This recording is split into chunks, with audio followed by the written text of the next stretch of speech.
Nesta noite, o tema é confie na palavra de Jesus. Quantas pessoas se aproximaram de Jesus para poder ter a oportunidade de estar próximo de Jesus?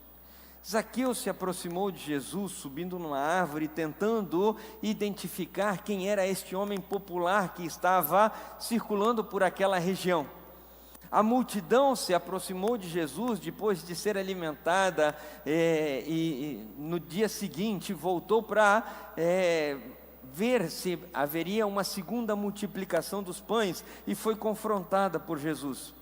Mas haviam pessoas específicas que se apresentavam e se aproximavam de Jesus por razões muito pontuais. Não sei qual a razão que moveu você a estar na casa do Senhor nesta noite, no primeiro domingo do mês de janeiro de 2024. Mas eu tenho certeza de que Deus tem um propósito para você nesta noite e quer falar ao seu coração. Houve um homem no meio daquela multidão que ouviu falar sobre Jesus. Um homem poderoso, um homem importante. Eu quero passar o próximo slide. O que pode mover um homem a sair da sua zona de conforto, da sua autossuficiência, da sua posição social, do seu contexto religioso, do seu contexto de autoridade, para buscar a Jesus, humilhar-se, clamar por ajuda, demonstrar fé, confiar na sua palavra e crer nele, ainda levar toda a sua família a crer em Jesus. Aconteceu isso no capítulo 4 do Evangelho de João. O texto é algo longo, eu vou ler apenas alguns versículos, os irmãos poderão ler todo o texto. Ele está no capítulo 4, do versículo 43 ao versículo 54, fala sobre um oficial que se apresentou para conversar e para buscar a Jesus. Este oficial, ele é alguém com uma autoridade. A palavra grega utilizada indica uma autoridade pouco abaixo do governador. Era um rei regional, digamos assim. Era alguém de autoridade na sua cidade, mas ele deixou a sua área de conforto e foi buscar a Jesus. Pode passar o próximo slide. O texto diz o seguinte: mas, mais uma vez, ele visitou Caná da Galileia. Jesus visitou Caná da Galileia, onde tinha transformado água em vinho. E havia ali um oficial do rei, cujo filho estava doente em Cafarnaum. Quando ele ouviu falar que Jesus tinha chegado a Galileia, vindo da Judeia, procurou-o e suplicou-lhe que fosse curar seu filho, que estava à beira da morte. Isso estão nos versículos 46 e 47 do capítulo 4 de João. Este oficial, o nome dele não é mencionado, mas ele faz algumas coisas que nos chamam a atenção. O mover desse homem em direção a Jesus nos faz parar e prestar atenção numa pessoa que realmente tinha algumas características pontuais que faziam com que ele fosse diferente dos demais. Próximo. Ele caminhou mais de 30 quilômetros entre Caná da Galileia e Cafarnaum para se encontrar com Jesus.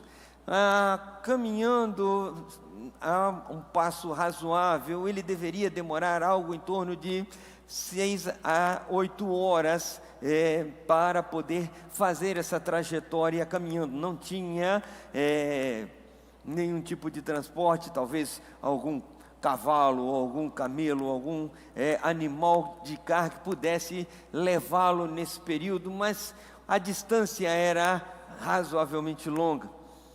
Quando ele volta, os empregados dizem que no dia seguinte ele consegue chegar à sua cidade. Isso nos faz pensar de que ele não tinha nenhum tipo de animal para fazer a trajetória. Ele estava fazendo isso provavelmente a pé. Ele se moveu de onde estava, uma pessoa oficial do rei, sai de onde está, caminha 30 quilômetros para encontrar-se com Jesus, com uma específica necessidade. Seu filho estava muito doente. Ele é um oficial do rei. Basílicos é a palavra em grego e que identifica uma pessoa com a autoridade quase que de um rei de menor importância, ou seja, um governador regional, alguém que tinha pessoas ao seu comando. Mas ele sai dessa zona de autoridade e vai aonde Jesus está, procurando Jesus em meio à multidão.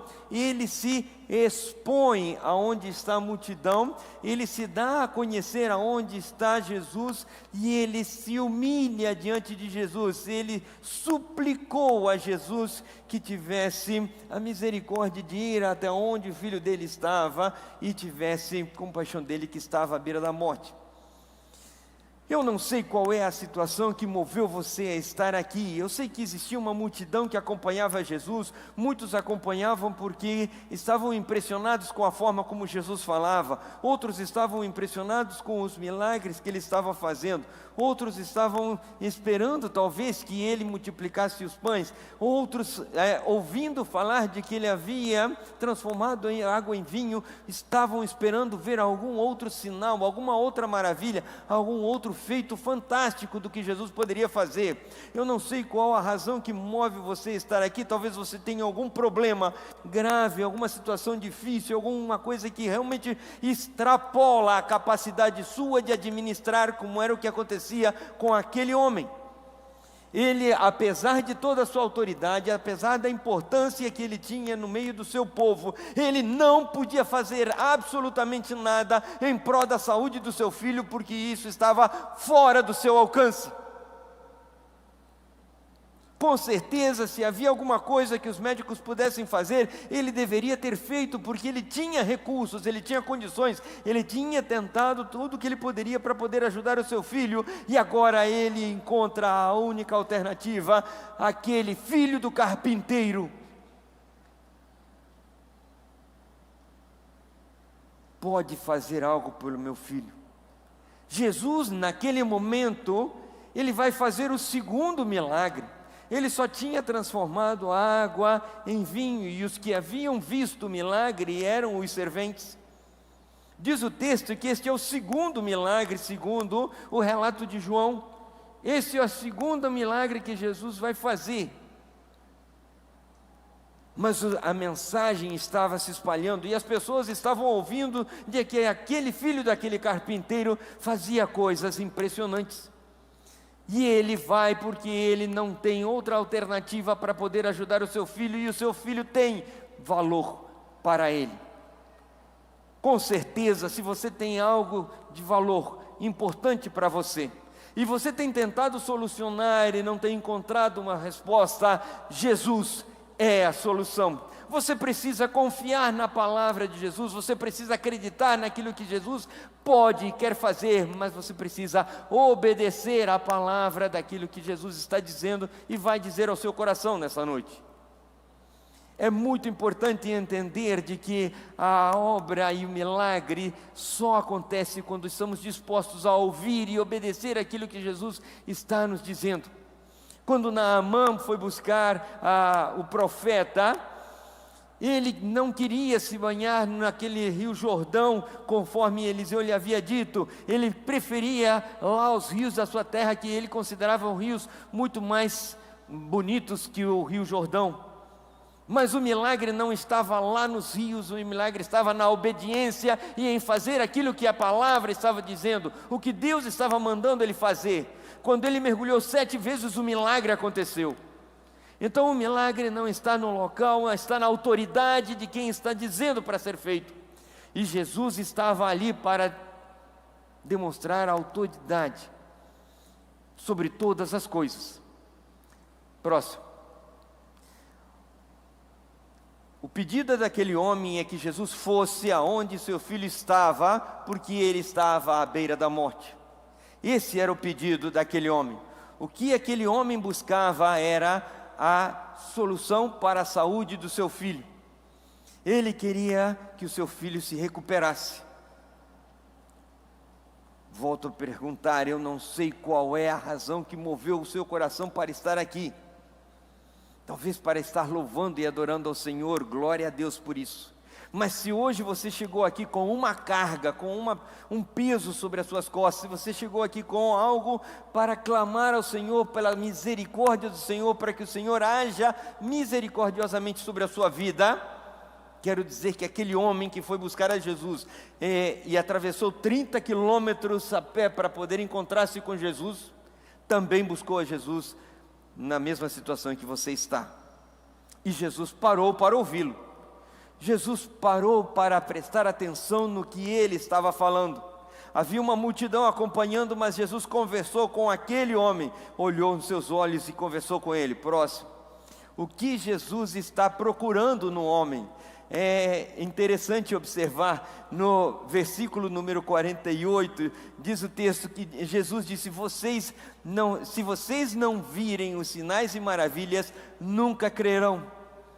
A expectativa de Jesus é que as pessoas creiam. Em Lucas capítulo 18, versículo 8, diz: quando o Filho do Homem vier, encontrará a fé na terra. Jesus vai voltar segunda vez, e a grande expectativa de Jesus é quando ele voltar segunda vez, será que ele vai encontrar fé na terra? A expectativa de Jesus ao conversar com aquele homem importante era: será que você tem fé suficiente para poder obedecer aquilo que eu vou te dizer? Ou você precisa ver um milagre primeiro para depois crer? Jesus estava procurando fé. Inclusive ele menciona: se tiveres fé como um grão de mostarda, podereis pedir a este monte que se passe ao mar, e ele vai se passar. A expectativa é fé. Você pode ter fé, você pode crer no que a palavra de Deus está dizendo e que ela vai se cumprir também na sua vida. Não é apenas um livro, é a palavra de Deus falando aos nossos corações. E Jesus está procurando pessoas que possam crer. Próximo. Houve um ponto convergente. Aqui é uma situação bem interessante. Se fôssemos falar de matemática, temos a linha de Jesus procurando fé na humanidade, e o homem que se apresenta diante de Jesus, ele vai tentar demonstrar fé. Nesse ponto de convergência, nós encontramos uma frase bem importante no texto. Lá no versículo 50, Jesus diz: respondeu Jesus: pode ir, o seu filho continuará vivo. Então Jesus traça a linha de confiança que aquele homem precisava ter. Ele precisava acreditar que o que Jesus estava dizendo haveria de se cumprir. Mesmo Jesus não indo até a casa dele, ele estava dizendo que o seu filho viveria, não morreria. Então Jesus dá a oportunidade para aquele homem crer na palavra do que ele está dizendo. Ele dá a oportunidade daquele homem tomar a iniciativa e dizer: se tu estás dizendo, então eu vou. E o homem confiou na palavra de Jesus e partiu. A linha convergente agora do homem em direção ao que Jesus disse se tu estás dizendo, então eu vou. Eu vou voltar 30 quilômetros para ver se o meu filho melhorou. Eu vou voltar 30 quilômetros na expectativa da promessa que fizeste de que meu filho viverá. Eu vou voltar os 30 quilômetros na esperança de que eu vou chegar lá e o meu filho vai estar bem. E aquele homem voltou. Não foram 30 quilômetros fáceis, eram 30 quilômetros de grande expectativa. Eram 30 quilômetros de grande ansiedade de saber se havia acontecido um milagre, entre a luta do crer e o vacilar da nossa fé. Quantas vezes nós nos encontramos nesse momento oscilante da nossa fé, e o Senhor pede de que nós perseveremos acreditando em que Ele vai mover o impossível, porque Ele é poderoso para fazer muito mais do que nós pedimos ou pensamos. Aquele homem foi, ele caminhou, ele chegou, e quando ele estava chegando, os serventes foram ao encontro dele. Próximo. O texto diz o seguinte: eles lhe disseram: a febre o deixou ontem, à 1h da tarde. Então o pai constatou que aquela fora exatamente a hora que Jesus lhe dissera: o seu filho continuará vivo. Assim creram ele e todos os da sua casa. Essa parte para mim é interessante, porque ele não só recebeu a bênção de poder ver o seu filho curado, mas ele creu e confiou essa fé a toda a sua família. Ele compartilhou aquilo que ele havia encontrado. Eu encontrei a única pessoa que promete fazer, fala e cumpre aquilo que ele prometeu. Ele prometeu curar o nosso filho e nós podemos confiar nele. Ele desafiou toda a sua família a crer juntamente com ele. Essa experiência é tão interessante que ela acontece no outro texto. Próximo. No texto de Atos capítulo 16, versículos 30 e 31, um carcereiro estava cuidando a Paulo e Silas e outros presos, e de repente houve um mover de Deus na cadeia, e todas as portas se abriram, todas as correntes se soltaram, os presos estavam soltos. Aquele homem quase se cometeu suicídio, mas Paulo e Silas disse: não te faças nenhum mal. E ele disse: então, o que eu preciso fazer para ser salvo? E eles disseram: crê no Senhor Jesus Cristo e serás salvo, tu e tua casa. Da mesma forma, este carcereiro levou a Paulo e Silas para casa, cuidou das suas feridas. Paulo e Silas pregaram aos seus familiares, e toda a sua família se converteu naquela noite, e todos foram batizados naquele mesmo dia, porque aconteceu um milagre. Eles acreditaram, confiaram, deixaram Jesus fazer a diferença na vida deles, e o milagre aconteceu. Não só o carcereiro foi poupado ou poupada a sua vida, mas também a sua família foi resgatada. Não somente aquela criança foi poupada na sua delicada situação de saúde, mas aquele homem pôde crer, caminhou em direção àquilo que Jesus lhe havia prometido, viu o milagre acontecer na vida do seu filho, e ele compartilhou a vitória. Ele não omitiu quem foi que realizou o milagre na vida do seu filho. Ele poderia ter chegado em casa, se alegrado com a família, comemorado com o filho, e não comentado com ninguém do que ele tinha vivido com Jesus. Afinal, ele só tinha ido atrás de um filho de um carpinteiro. Não era qualquer filho de um carpinteiro. Era o Filho de Deus que se fez homem e estava habitando entre nós. Não somente ele ouvia de falar a respeito de Jesus, ele agora presenciava o que Jesus podia fazer na sua vida e na vida da sua família. Por isso ele tomou a decisão de crer e de convidar toda a sua família a crer com ele, porque Jesus é poderoso para fazer muito mais do que ele podia imaginar. Ele podia imaginar que Jesus iria até a casa dele e lá poderia impor as mãos sobre o seu filho e acontecer um milagre.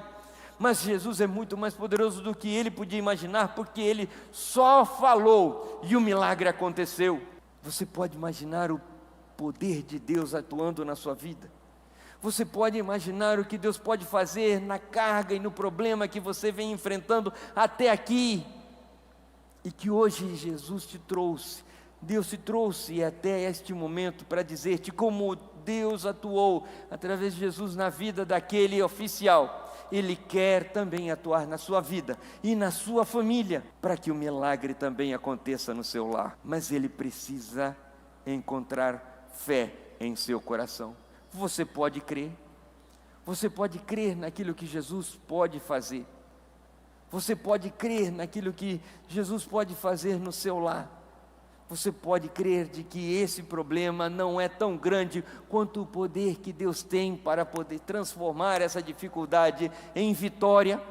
Ou você precisa ver os milagres? Essa geração quer ver para crer, e Jesus quer que você creia para poder ver o milagre. Você quer crer? Você quer colocar a sua vida nas mãos dele e confiar? Você quer realmente descansar em Deus, dizer: olha, eu tenho lutado e não tenho conseguido solucionar os problemas que eu venho enfrentando. Eu quero nesta noite fazer como aquele homem, caminhar o que for necessário para me encontrar com Jesus e depositar nele toda a minha confiança e deixar que ele faça o que ele considera que pode ser feito, porque o que ele quer fazer, com certeza, é o melhor para a minha vida.